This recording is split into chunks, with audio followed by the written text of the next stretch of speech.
how often do you engage in specific nervous system, in quotes, regulation type activities You know, if I'm not in pool your life? training, which I haven't been because it's just been so cold, probably if I'm lucky twice a week, Oh yeah. realistically. Um, Well, I have a consciousness, with nose breathing. So obviously I'm not walking around mouth breathing, yeah. but as far as like a practice or something asides dedicated to breathing, maybe twice a week. And then if I'm pool training, it's for sure 3 days a week because in a way that whole training, that's what you're doing because that's how you're recovering. That's how you're doing everything. Is Yeah. getting offloading CO2, down regulating, oxygenating, going through the whole thing. Yeah. What would be the highest leverage nervous system regulation? Sounds like such a kind of annoying word to use for that. It's a little bit too much. How do you calm yourself down? What's like the best technique to calm yourself down if you're feeling anxious, if you're feeling stressed?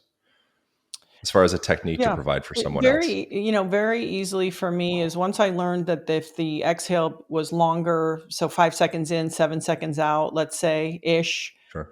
I might kind of drop into that kind of pattern to drop into my parasympathetic because that takes no time at all, 90 seconds to 2 minutes. And so rather it being something that I'm mentally trying to sort of tell myself, I just click over to let me pay attention to my breathing pattern and get those exhales longer than those inhales. And then I also notice the tension in my body when I'm doing that. So I'm a person who will put on a mask. So, the jaw, all my muscles tighten up. I get very kind of, um, it's like the worst elements of stoicism. Hmm. It's like taking things that are meant to be good and sort of going a little far with them. So I've used that also as something to pay attention to and scan very quickly, top to bottom. Where am I holding tension? And Hmm. just being conscious of as the exhale is happening, sort of invite that tension from that area of the body to also go with those exhales. Hmm. That's a really beautiful thing to share. That you have a tendency of putting on a mask. Do you? Why do you do that? Why do you think? Like, what do you think that originates from for you? Oh, I think we all have variations of it, right? Because we have to be a lot of different people in the world. I think mine, for me in particular, maybe was exaggerated. It probably started when I was very young. Um, I didn't live with my parents from age 2 to 7. I lived with a family friends, a couple that were friends of my parents. So I don't know that I was given a ton of emotional kind of latitude Hmm. as a kid. So I think I can remember sort of feeling like I was going to hold on, and so I use sort of an internal holding on, and it's also a natural part of my personality would be to kind of examine things for a while before I would commit to reacting to something, unless it was sort of really immediate um, and urgent. Uh, and then you go into, and then I continued to kind of be in these weird environments as a kid with sort of unpredictability. So I would be very still and sort of use that as a mechanism to kind of calm myself or center myself, and then sort of use that to survey things around me to try to figure out the best either reaction, place for me to move to, plans to make, whatever needed to happen. And then now go into sports, and they teach you to do that because for other reasons, right? Like you're competing and you're feeling pressure, or it's not going your way, but you can't really afford to let everybody know that in the Hmm. moment. So it's sort of probably got turned up a little bit with that. And then if I really examined it, now that you're asking, I live with somebody. Laird is very dynamic and emotional and like sort of out there with it all, very different from me. And so I think sometimes, so I don't get caught in that. I also have a tendency to all just be really more still, um, because it also works well with our dynamic. It's like balancing a pole or poles. Yeah, I think so. But it helps me to be with someone like that who is kind of courageous and willing just to like, blah, here it is, and even when I have to articulate something uncomfortable to somebody, I can remember Laird saying that he had confronted a friend of ours about something, and I remember being like, "Oh my god!" And he said to me, "No, that is being loving. Yeah. Being honest that way is actually being loving." So I think that that's another really valuable lesson is within trying to be fair, balanced, measured myself. At times, that's actually maybe not as loving and honest and intimate as somebody who's willing to just say, "Hey, this is what I think and feel." Hmm. So I've had to look at that too, I think. Yeah. In some ways, it's almost like a distrust of the person in front of you that they wouldn't be able to hold you in your authentic expression. Yeah. Or I'll add to that as an Mm. extension of that. Because there's a part of my person, like I have, I think, a natural kind of nurturing and some other things in my personality. And if I'm oriented towards like telling the truth or doing the right thing, I would go that way. But there's also a part of me that is, I think, just not disconnected, but harsh. And since I question that, I'm always really careful in my reactions. Where, for example, I'll use Laird as an example. He's really a soft, kind of heartfelt teddy bear. So he isn't questioning where he's coming from. So he just kind of says it and he doesn't question, like, is this coming from a good place or a scared place or whatever. And so I think it's also self-regulating because you want to make sure you're making moves that, listen, if you're aspiring to try to be a certain way at times, sometimes that takes a really conscious effort, Mm. especially when it doesn't feel natural. When I want to tell everyone to fuck off and I don't care or whatever, I know that's not how I feel in the long run. So I'm trying to, control all those feelings or filter them to get to land at the place of like, hey, where do I really feel in the long run? I wonder, you speaking as a woman, Hmm. uh, I think it's a very common thing for humans in general to feel if they're able to have enough self awareness to be able to identify that it seems like almost as though I'm wearing a mask throughout the day. Hmm. Uh, Women, I would imagine, have an even higher level of pressure Yeah. to wear a mask to the point that they actually physically put masks on their face every day. Yeah. And plastic surgeries and all the different things. And men have their own iterations of all that as well.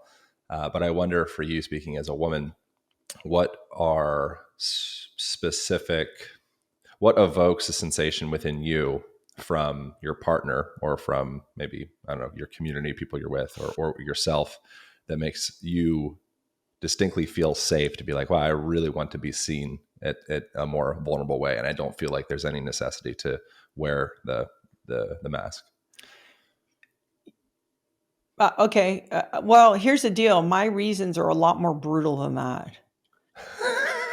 Because when I hear you say it, I'm like, oh, those aren't my reasons. I don't care about safety.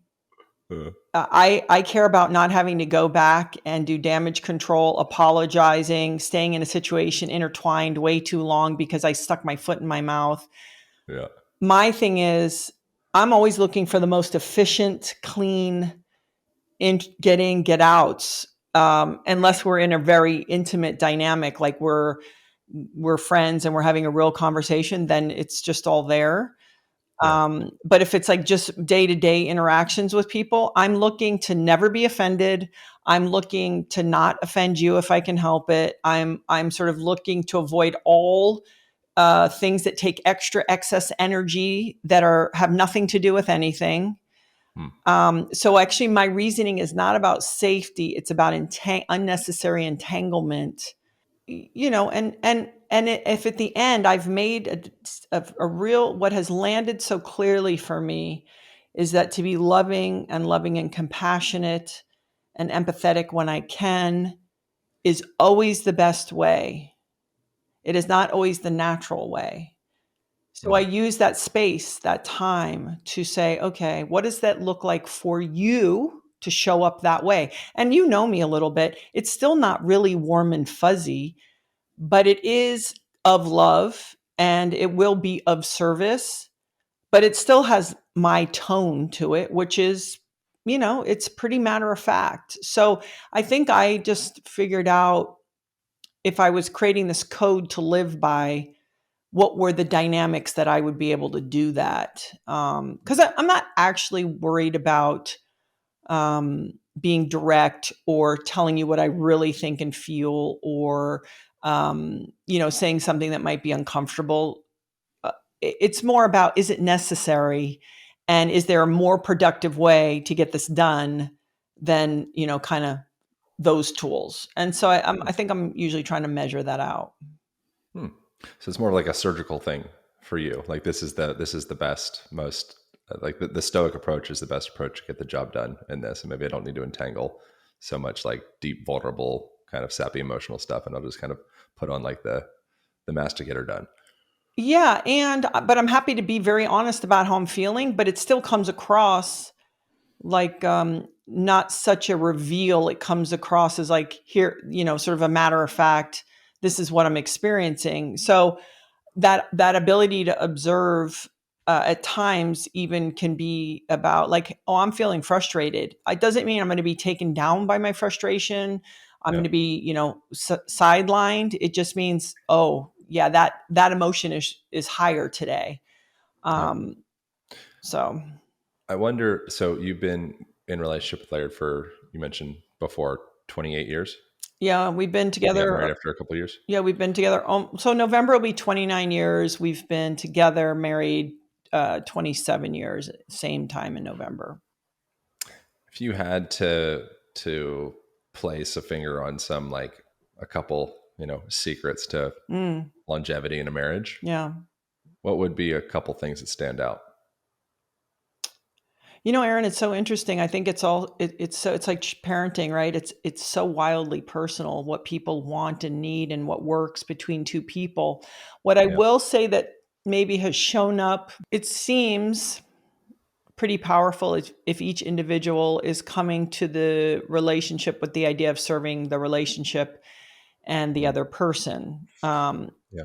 Having said that, I always joke, there, Laird and I have, there's a military term, mutually assured destruction, MAD. I think in our case, what happens is both of us have pretty strong boundaries and pretty strong personalities. And so what we've decided, what's an interesting thing is, it's almost created a neutrality for us where we don't even bother. I am not nicer to any person than I am to Laird. And so, usually that's the person that's in your pocket that annoys you. You annoy them. You're on top of each other. Why do you talk so loud? I've heard that story before. It's just like, I mean, we've been together a long time, right? And then you add kids and the stress of, oh, that kid's doing that. And one parent's like, that's okay. And the other one's like, why are they doing that? And, whatever. But if I come with the attitude of, I'm here to try to make your life better, let me pay attention in the ways that seem to be right for you.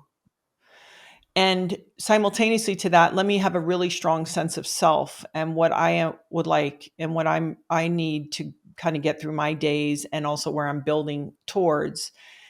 And that has really been powerful, because what I have learned, and that's why, for example, even me wanting to monitor, I don't want to control. I want to be in charge of my emotions, right?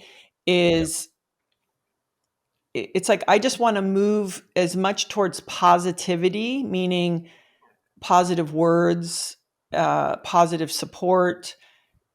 And sometimes you hear it usually with somebody who's like kind of more like, she's soft and she's in a flowy dress and all that. But I know that to be of service and love is the end game. I know this. And so that has really helped. Now, on other kind of more, not superficial, but let's say further down the rung of the ladder, Laird and I have a practice of you know of a closeness or intimacy that has to do with us as a couple, not just, we're parents of kids and it's like we're just going back to being a couple. I think we do that naturally pretty well, and I actually give Laird the credit for that, because um, the way he treats me. it's like he still treats me like his girl, you know? So what happens is that evokes kind of that sort of timeless girl within me that I direct that energy back at him. So he's very generous in that. Um, but that of service part and making yourself happy, because nobody, even the best partner and the best partner for you, cannot do that for you. And especially as you get deeper into years and you become in some ways simpler as a person, because hopefully you're getting a little more mature, but then also you're more complex Hmm. because you're looking at time and how much you don't have of it, or and what you want to do with it. So there's sort of this simplification, hopefully some wisdom's happening, but also then some really fine complexity of like, hey man, what is it really all about? So I think coming into it with that has been helpful. And then, maybe similar values, how you get there very differently, but maybe how you feel about nature, your health, money, all this stuff, even kind of what time do you want to go to bed? If those sort of Yeah. line up, that feels, yes, in the worldly terms, we've maybe been together from it, but I want to remind people that you can have also a successful relationship that lasted for 10 years. Like, I am Right. not of the thinking that it's like, hey man, unless you run it out till somebody dies, it wasn't a thing. It's like I see a lot of couples that kill it for 8 years or 10 years or 15, and that was a success. So I also think Yep. sometimes certain relationships have timelines. Yeah. Yeah. It's like we've done the work. Like we did the job. I think we can move. We can move in another direction. That's Yeah. okay. When you said that Laird uh, treats you like his girl, that's something that I notice as well. He seems like you guys are like girlfriend boyfriend, which is Mhm. amazing and I think really important. Yeah. How specifically does Laird treat you like his girl? How does like what does that show up, and how could we learn from that as other folks? Well, the one of the beautiful things for me is like Laird, I think, even though he's rough around the edges, and again, Laird, he's very out there, right? Like you just know where Laird's at. And that can, and it's I think for a lot of people too, it's like, whoa, but it's actually, I find it to be refreshing, and it's like, yeah, you never have to guess that here's this person. So you have somebody who's like that, but yet what I would say is that even though, for example, if I have friends over, girlfriends, for example, he is loving and kind, but certainly the only energy or sexual energy it's only directed at me. So Mm, you also know that there's something within, he treats me like his girl. It's like I'm that one person that he's in on that frequency with. And mm, by the way, my friend can come over and he'll be like, "You look pretty," but it's still said in a way that's not. It's like the best way. It's like yeah, he wants you to know you're doing, like, you look good, yeah, and so I think one that he kind of has this pocket that is only held really for me, and then I would say he has it for our daughters differently. Obviously, they're it's a father daughter love, and it has this special tenderness that is only for them, hmm, and it's quite beautiful. And then it's like the day in and day out. I don't The way Laird looks at me, the way, he has coffee waiting for me in the morning. If I'm talking to him, most times he pays it, he's listening. And I'm not super demanding on Laird's time. I'm an only child. Like, I'm fine to be alone. But what I appreciate is when he is there, man, he's locked and loaded. He lets you know that you're desired. He lets me know, like, I desire you. It's sort of like, I know it sounds terrible, but it's like it'd be easy for people to tire of one another. yeah, sure, So when you have a partner who is also contributing to that energy of like, I'm interested, I'm into it, that can be very powerful, in both ways, right? Like, I find that, I think for men, if they don't have to feel like they have to chase more times, obviously there's always exceptions, but they shouldn't have to beg or chase for, or did it occur to her that, like, to go and that we haven't been together for a while, like, hmm, you know what I mean? So I think the sensitivity on both sides, and for him to be like, you know, I, you can see that they're attracted to you. And also there's a deep respect between Laird and I that, it's like training. It's like you're doing the right thing. These are things you have to practice every day. So when I Yeah. wake up, it's not like I'm trying to earn the relationship, but what I am trying to do is show up today and do the best I can and really show up for this person.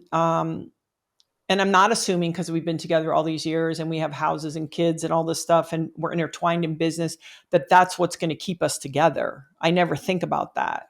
I'm not riding on that. It's like, and I feel like Laird does that too. And finally, both of us, if it's not going to be good overall, like if it's not fun and it's not good, doesn't mean it's not hard, it's not work. Why bother? Why bother? Mm-hmm. Why be together? Why do anything?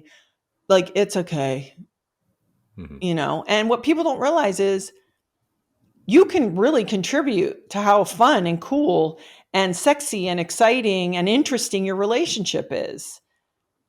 And so I think that both Laird and I are not, we're not sort of here to just be passengers in the thing.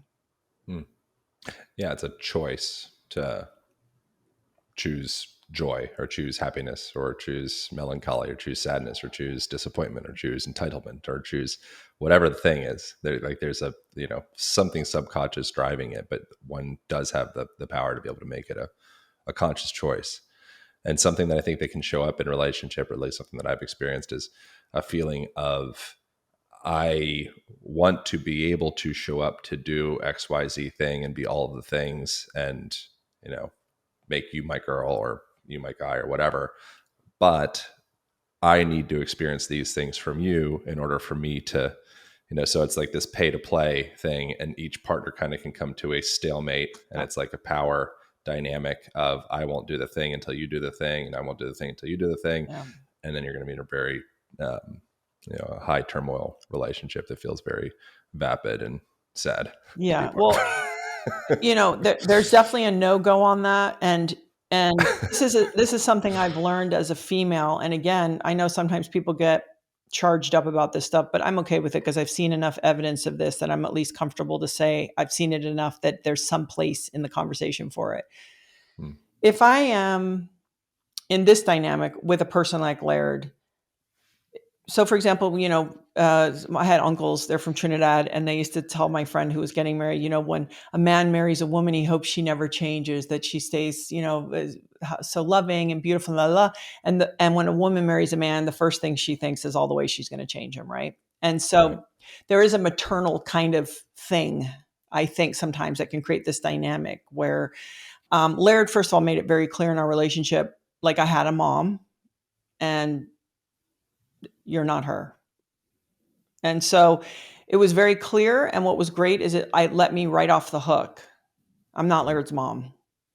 So I never approach him like, you know, I just don't do it. But the other thing is, if I really want to inspire him or want change, let's say, Yeah. How do you most inspire your powerful partner? way is I keep the high line. There have been so many times Laird is very moody, right? I mean, that's how he is. He's like a wild animal, right? And so he'll be like grumpy and stomping around in this. And I think, first of all, this has nothing to do with me, so I don't Yeah. need to get involved with this. But I won't. I don't need to cower away. I don't need to be afraid. But I just can cruise along and stay how I want to be. And what happens is it's that high line that when he's going up and down, the quickest way for me to be like, you wouldn't talk like that to me if you love me or whatever the million things are, is I believe a lot of men are inspired through the softness and the loving energy more than I'm going to force you or tell you or dominate you. For sure. I don't think it works. I think if you go, my heart is, I'm here to love you, you're having a bumpy moment. It's cool. I love you. That seems to be more significant. And listen, we're in a day where people they're scared to talk about this nuance. It is what it is. But I have found that in our relationship that it's my softness and my loving attitude that makes Laird um, maybe personally decide he'd like to continue towards being the best version of himself. How does Laird or a male partner inspire softness in the female counterpart, or you in this case? Well, I think it's naturally understanding in the vibration for me, especially that I am with somebody who will love me and be of service, but it won't take my shit. Not really. And it's not about Mm. force or words. I've never been instructed. It's like something pretty understood that I have this person that, like, whatever I need, like, he's here to help me out. And he does it. Like, there's so many things that go on that Laird just steps in and does because he's looking after me. But I just know. So I think part of it is he's cultivated his masculinity. And so what people forget, it's like they talk about the divine feminine. Well, that is true for the masculine. That energy in its best and highest frequency is necessary for, for the order in the world. And the Laird, I know, would protect me. Or we've had fires and he stays and sends me and the girls and fights fires, and if people need help, he helps them. It's like that of service, protectiveness, um, those types of things. I think really, because I handle the world, I can go to work and do all these things, but what makes me turn this other way within my home, for, of course, my children, but is this energy that Lair brings, which is like, hey, you can be off guard now. I'll be on guard. And it allows me to explore other sides of my personality. Mm. Something you mentioned is he doesn't take my shit. What does that mean? And what's the value or relevance of that? Well, listen, before I met Laird at 25. As a professional athlete, it was like, I don't know, it's just sort of, there's just certain things he wouldn't do, but he also wouldn't put up with. So you have a person who's super honest, so he's not going to be out messing around, right? So there's just sort of like this thing of like, I'm going to show up and this is how I'm going to be, and I'm going to treat you really well, and I'm going to, all these things. And I just think that there were certain things that you weren't even going to push. Or if I tried to manipulate Laird, he doesn't respond well to that type of those types of Mm. languages. If you're direct, if you make mistakes, by the way, I've been together a long time. I've made a lot of mistakes in our marriage. Laird can forgive mistakes. It's not about that. It's about, like, are your intentions for me good or not? Because if they are, then we can work everything else out. But if you're trying to work me or manipulate me or do it different, then that he won't even engage in that. He'd be out the Mm. door. And what happens in a dynamic if the masculine, which ultimately masculine, feminine, Yeah, they're qualities that can be held by the person both. with a penis or vagina. Yeah, Um, but in this case, masculine being Laird. yeah. What would happen if he did tolerate your shit? What would that do to the relationship? I think it's about being with a person that helps And you. what would that do to you as well, in the way Well, I that would you like feel? myself a lot less, I can tell you that. What it is it's this. It's like a coach and an athlete or a teammate. We all people go, "Oh, people don't change." Maybe they do, maybe they don't. It's this. I have pretty good sides of my personality, and I have some sides that, you know, they could sit in the back seat. They're not great. So, how am I in a partnership with a person that really inspires me to be living in the best sides of myself?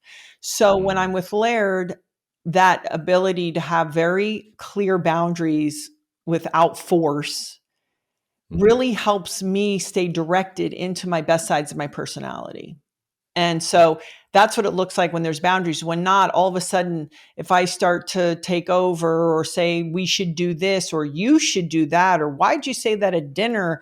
Or just kind of all these slow trickle in things about how we start to control one another, Yeah. which is a no go.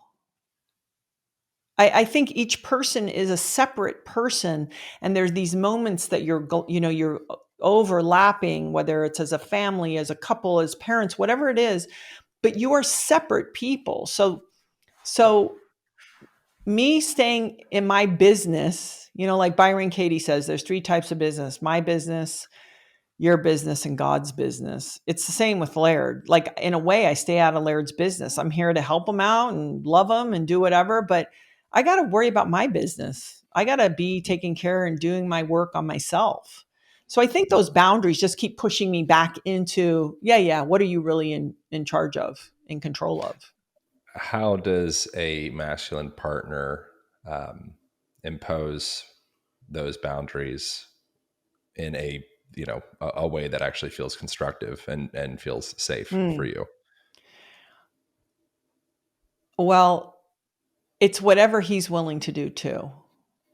So the point is, it's like, if I'm not going to really accept that you play games with me, I'm not going to play games with you. So Hmm. first, it's showing up as the thing that you're also asking.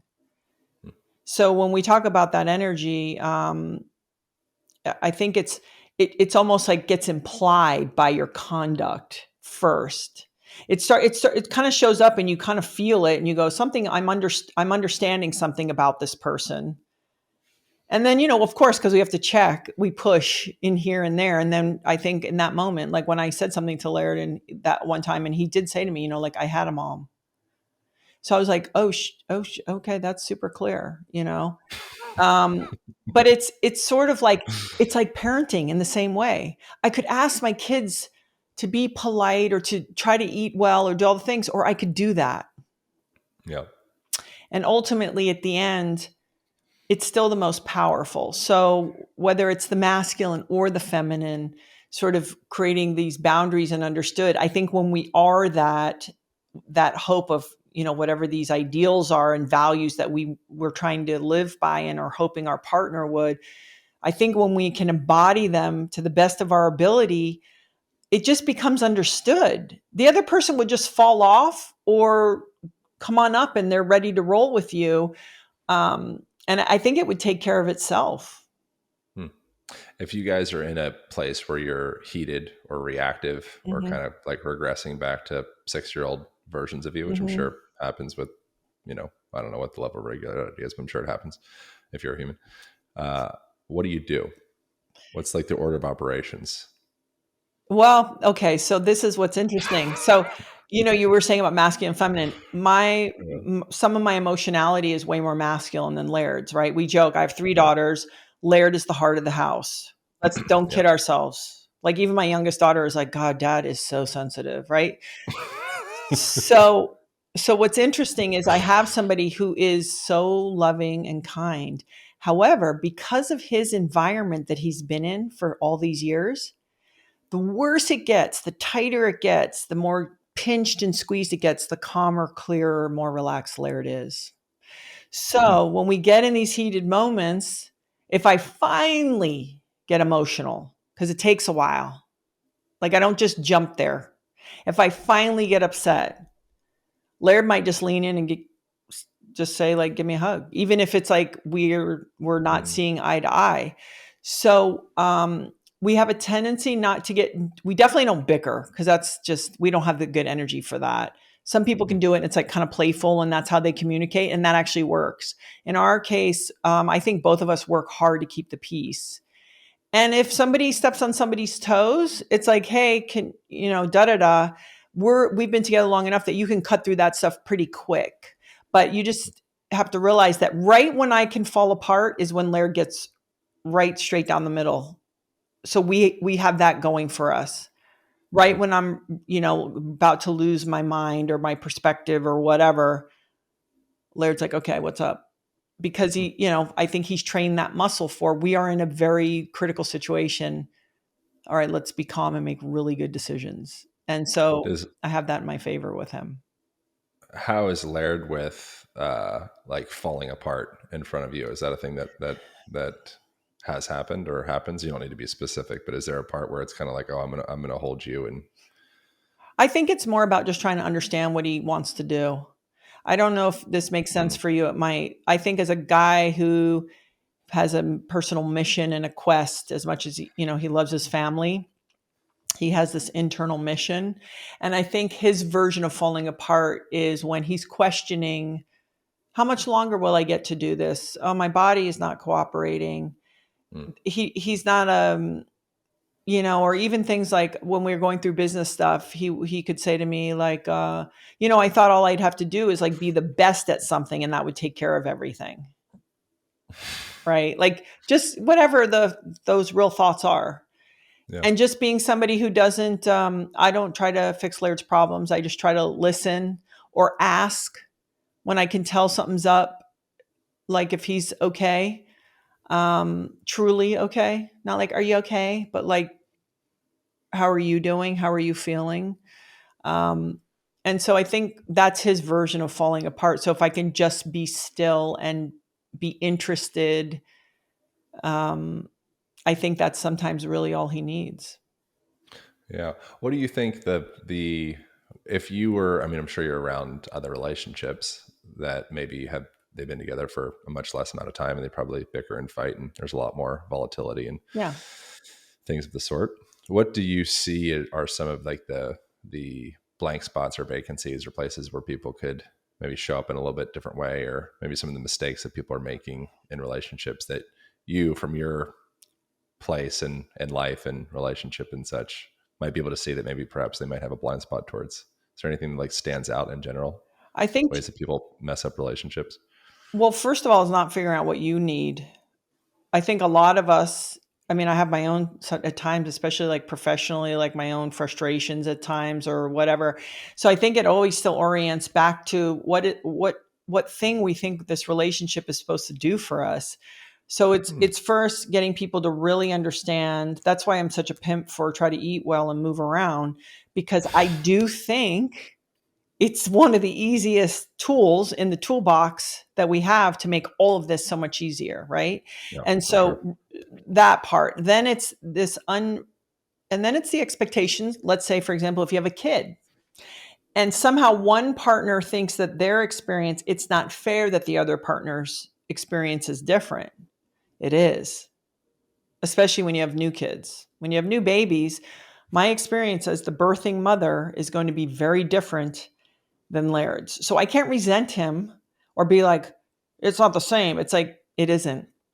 Right. So it's having these perspectives on, like, even though we're both in this relationship, we have also different roles and different lives also. And then to celebrate your partner's victories, because sometimes, especially if it's not going how you want it to go for yourself, their victories, you're just like, that's more of a reflection of what I'm not getting. That's going to take my partner further away from me, whatever the things are. So when we can really be within ourselves and work on that, you could avoid kind of a lot of that stuff. And then it's, again, how do you make it easy? Make it Hmm. easy for them. How do you, because usually I interview this guy, William Ury, he's a conflict resolution guy, and he goes, listen, in big conflict, I mean, very big conflicts, government conflicts, countries, big CEOs unwinding multi-billion dollar businesses, it's like you have to give them what they want to get what you want. That is the way it is. And so in these relationships, it's like, as long as it's like the dynamics are, I don't want to use the word reasonable, but if you know your partner's like, they're trying, they're Hmm. not just going and, trying to take everything. It's like if you go, hey man, their heart's in the right place, they're showing up. How do I make it easy? Even a chosen word. There's so many times I can make some smart ass comment. Why bother? How is that? It might feel good for about 4 seconds. And you're like, oh, that was a zinger. But one, it creates, it's like a poke, right? And also distrust, like your partner's like, what the fuck? Like, why would you know what I mean? So for me, I think what I could say to any group, as long as listen, if you're dating around and checking it out, I'm not going to tell you anything. You're trying to even see if that's the kind of person you want to duke it out with. You got to know, like, hey, does this thing even have the legs to take the journey? So that's just all batting it around. That's totally legit. But I think if you get to a place you go, no, man, I think there's something here. And then the other thing that might be helpful is to be like, okay, if I think I'm going to be with this person, I'm going to give it everything I have. I'm going to make it as good as I can for them. I'm going to show up for them. I'm going to take care of my business. I'm also going to not think I'm missing out on something. I'm going to be locked and loaded because again, it's energy. And so then all of a sudden they put the energy into this person, and then can become this thing. It's like caring for and nurturing sort of a plant, or you're like, man, this thing is really thriving and blooming. Look at how beautiful. And I have friends who, like, they bitch and moan about their partner if they're with guys. And I'm like, listen, whether you like it or not, if you say you want to be, like, I'm using in quotes, like the attributes of a king, like somebody who works hard and they're honorable and they're successful and all the things, whatever you think you want, then guess what? You got to treat them like that. Mm-hmm. And so beating each other down gets you 0-0. So it's just like, I wouldn't say it's a mistake. But if you're miserable in your own life, it's going to be hard no matter who you're with. Yeah. Yeah. You're going to want to offload that inner critic and that inner, maybe even like hatred or lack of acceptance or anything. It's like, it's too much for you to hold. So the likely place for it to go would be the person that you're closest to. Yeah. So I think I see that quite a bit. And then finally, I will say this, whether people like it or not, people go, oh, relationships, they're so hard. They're so hard. Yeah, they might be hard. But if you're walking around being like, it's so hard. Yeah, you're right. Like, what isn't hard? What thing do you do in your life that isn't great? So in a way, sometimes walking around and being like, it's so hard. It's so hard. It's like, okay, maybe that's not the spirit versus like the excitement of the opportunity to be with somebody and the understanding of like, yeah. And like everything, it's going to I got to pay attention. What do you feel like you need to do within yourself to be able to engage in a healthy relationship with another human being? Does that make sense? Yeah, I think it's when I'm not looking to get anything from them, really. Now, if you say to me, what do you think that you do get from Laird that you probably want? It would be that sort of that love, and to experience being that side of my personality, that he's the only person I'm like that with, and then maybe having our family. But if I came into it with like, I'm really excited about this person, and I'm going to see if I can elevate their life, and I'm not going to forego my life to do that. I'm going to parallel path that. It doesn't mean there's not compromise or sacrifice. Of course that is, but those are things that you're throwing into the equation as well worth it. Yeah.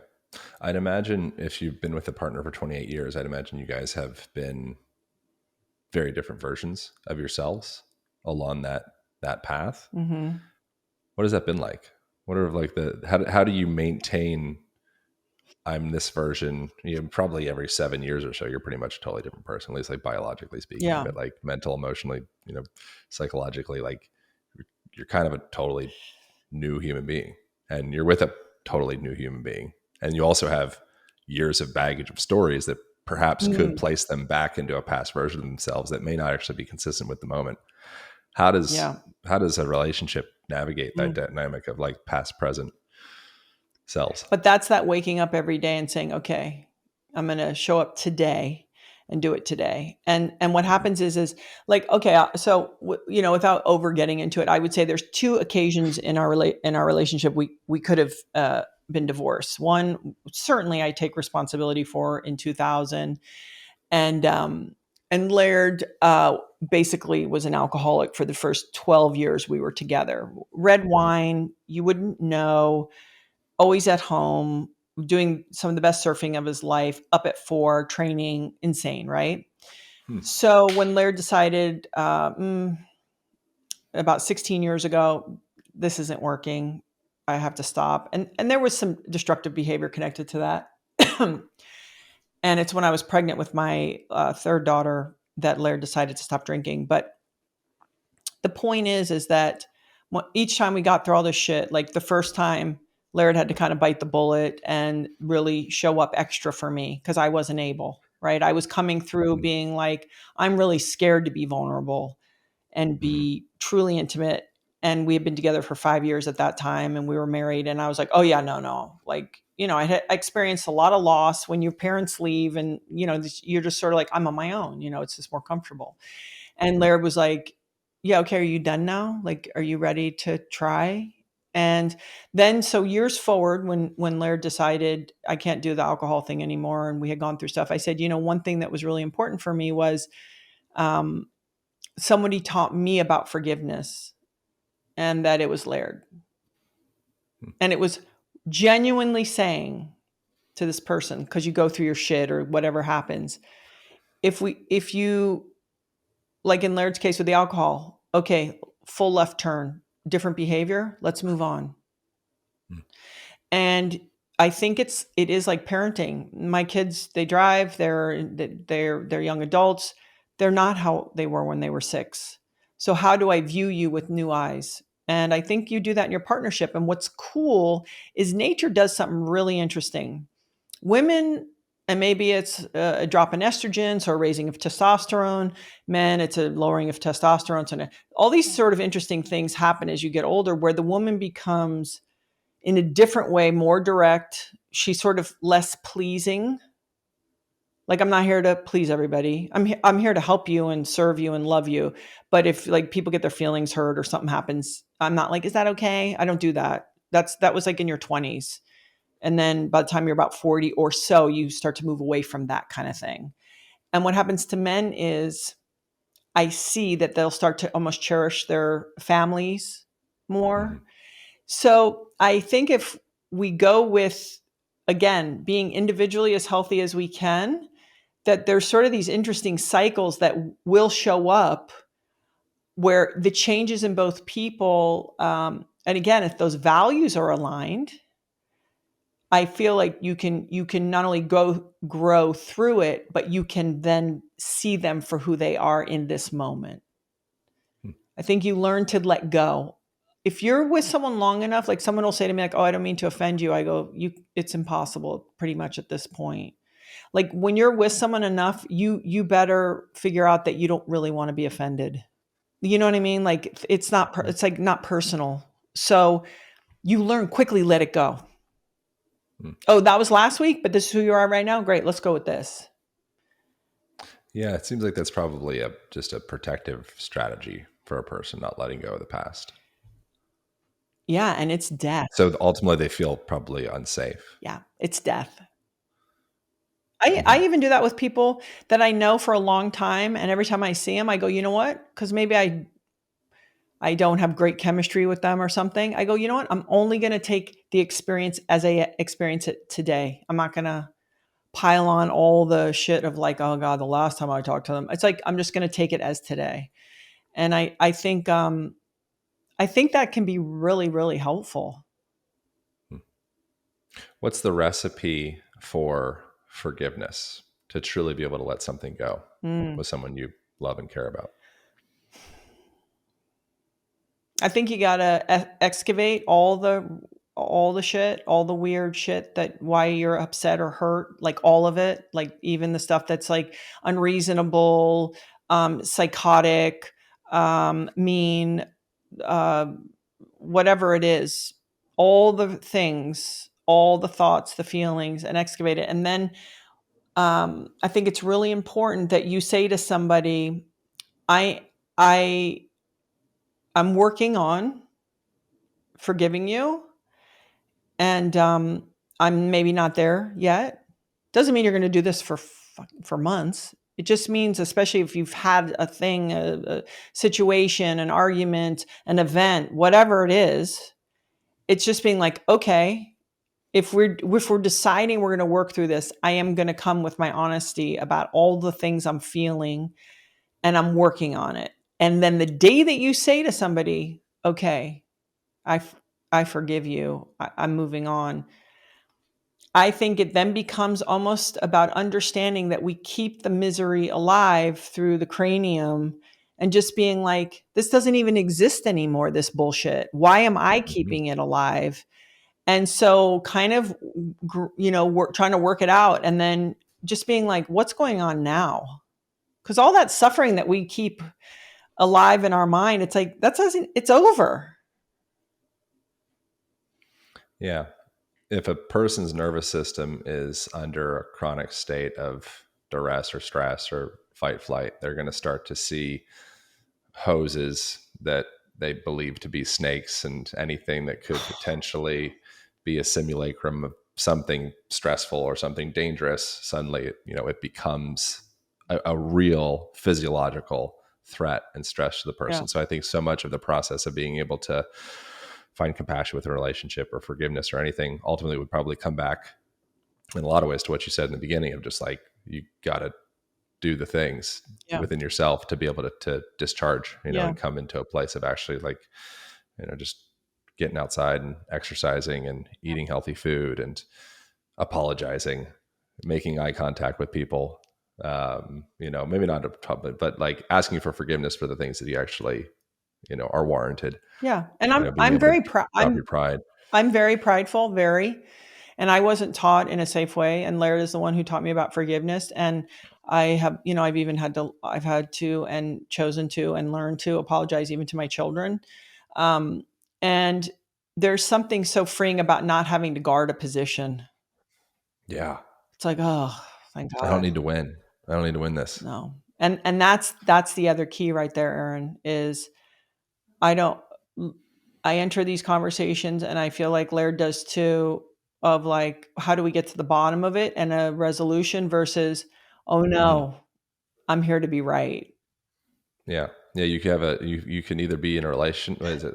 You can either be right or be in a relationship, is Yeah. something I heard It's a somebody death. say. But the other part I want to say too is, let's say I'm the transgressor. Let's say I've been in a habit of talking or doing something a certain way, or I, you know, whatever the million things I could do to damage a relationship. If I come to you and ask for forgiveness, I also must be prepared to change the behavior. So I think Mhm. that is a two-way street, where the confidence of being able to let go, because you're not waiting for the other shoe to drop, is that that person is saying, okay, I'm going to, forego those behaviors or what have you, or the way I speak, and I'm going to work on it. I wonder if, in your experience, has there been any core root traumas, you could say, that you've had, experience with, like your parents, growing up, baby stuff, anything that you have had to or had the opportunity to process and integrate within the time frame that you've been in the 28-year relationship with Laird, that you've been like, oh, there was kind of a before or after, Yeah. and I was hanging on to this vacancy or twist or turn or contraction within myself that was actually spewing toxicity into the relationship, and I had no idea. Yeah. And then I was able to integrate that, and now suddenly we have this liberation in the relationship. Is there any events like that that have transpired, I mean, or is that too wordy of a question? no, no, no, not at all. I think what happened is I think, especially because my dad died when I was 5, but I sort of think I was very much an island for a really long Hmm. time. Yeah. And I decided that, in my 30s, so I was already with Laird for a while, that was sort of that reckoning when we got back together. It was like, hey, I can't, it's all scary. It's all risk. Loving somebody is a risk. Yeah. And the alternative is just nothing. So it's so worth it to risk it. But within that, Laird and I still love each other different.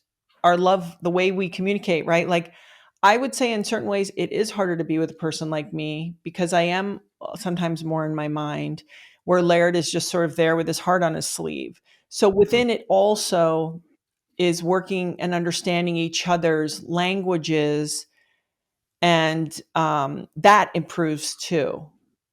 Hmm. So I try my best to, speak the things that he hears, but also I am also me, and and that goes the other way. So I think I learned it's going to be scary to really put it on the line and say I'm with you, and there's sort of no better risk to take, because if anyone ever chooses to have a kid, you have to, that is surrendering. You have to, it's like they say, giving your kid to the world and stuff. It's like, yeah, I'm not in charge, and it's fucking scary, and it's worth it, because the risk of loving somebody and that intimacy, and it's just, it's worth it than being alone.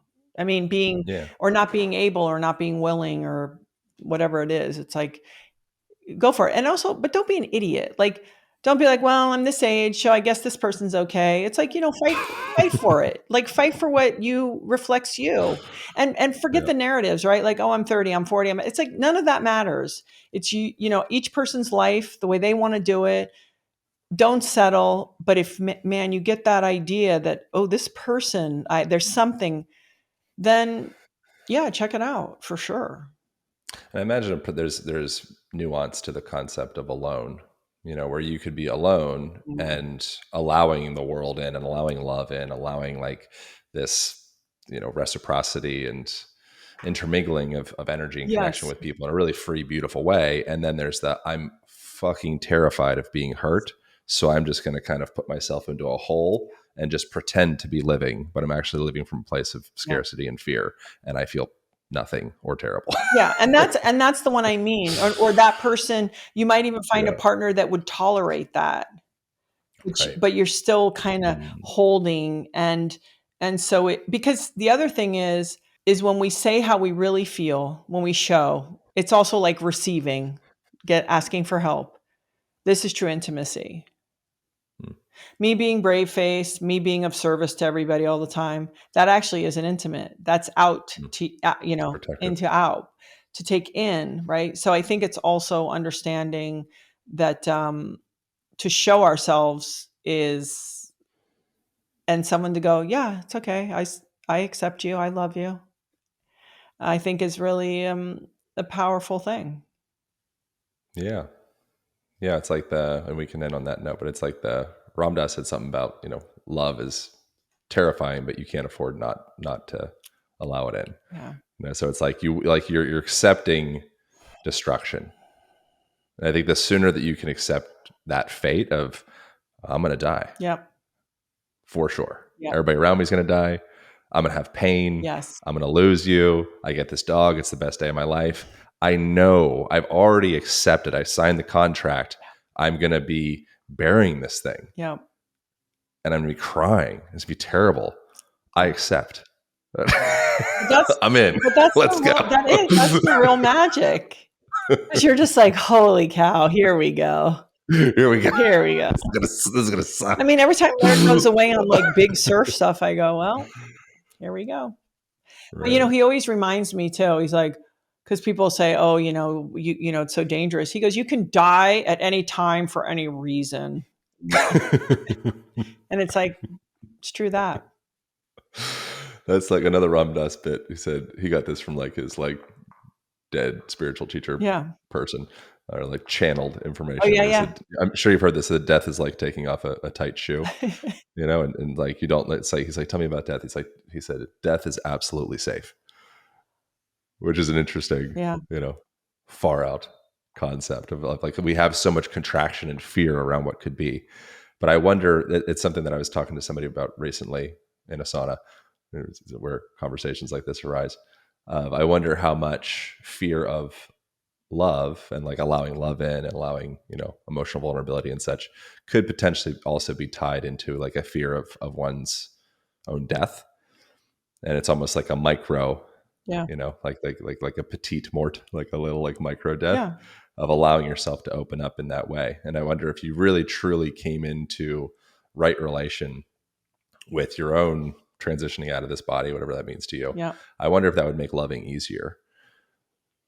I think it would. And I think it's the idea too, and especially even now more with swiping culture, everybody thinks they're just missing out on everything. Right. And Yeah, you're never really present because you always no. assume, something better is happening Yeah. just Yeah. behind the corner. So Yeah. I'll never actually be with anything. And there's something to be Right. said for building something with a person if they're like your person, and there people could be, there's a few. Um it sort of has interesting uh layers that you don't get in different dynamics Mhm. of relationships. Yeah, you would never have any kind of embodied awareness of what the heck that means till you actually do it. Yeah. Well, I appreciate you, Gabby. But I just want Thanks to for end this by saying I still don't know anything. yeah, I right. don't. Yeah. But I will say you can't go wrong if you still come with the attitude of being of service to the other person. Because by the way, if after time there isn't reciprocity, you'll say, I'm out. I'm moving. I'm out of here. So I think we're also Yeah. afraid of being taken advantage of or whatever. It's like, don't worry about it. You're strong enough to have it to spare. And if they're not on the same page as you at this time or ever, then that's okay. Yeah. I'm drinking some of your layered superfood matcha stuff right now, Oh, I like BTW, it. as a mug. I don't have the logo on it. Oh, It's been driving the conversation. all right. Thank you so much for all of your wisdom and Oh, sharing your time. well, thank you. Where can we point Oh, people? Is there a place? Is there a point me place to point? for other bad no advice. Yeah, I mean everything is at Gabby Reece. My podcast is Gabby Reece. I try to talk very little during my podcast, Hmm. and yeah, I mean you said Laird Superfood. We've got Laird Superfood and XBT and all that. Yeah. Yeah, Cool. Well, I appreciate you very much. I look forward to hopefully coming out to do some training, yeah. pull stuff, Hopefully, right. We'll see you soon. suffocating myself, I know. becoming very, very hypercapnic in nature. Oh, Um, I haven't been. I haven't done the pool much either because it's been cold. So when you come, it'll be the perfect time. We can start together. all right, good. I look forward to it. All right, thank you so much. I appreciate you. That's it. That's all. I'll see you next week. Hope you guys enjoyed that conversation. Leave us a comment below. I'd love to hear your thoughts. Also, remember to subscribe so you get each week's episodes. If you enjoyed this, you might also enjoy the episode with Bruce Lipton as well as Gabor Mate. Hope you guys have a beautiful week, and I will see you very soon.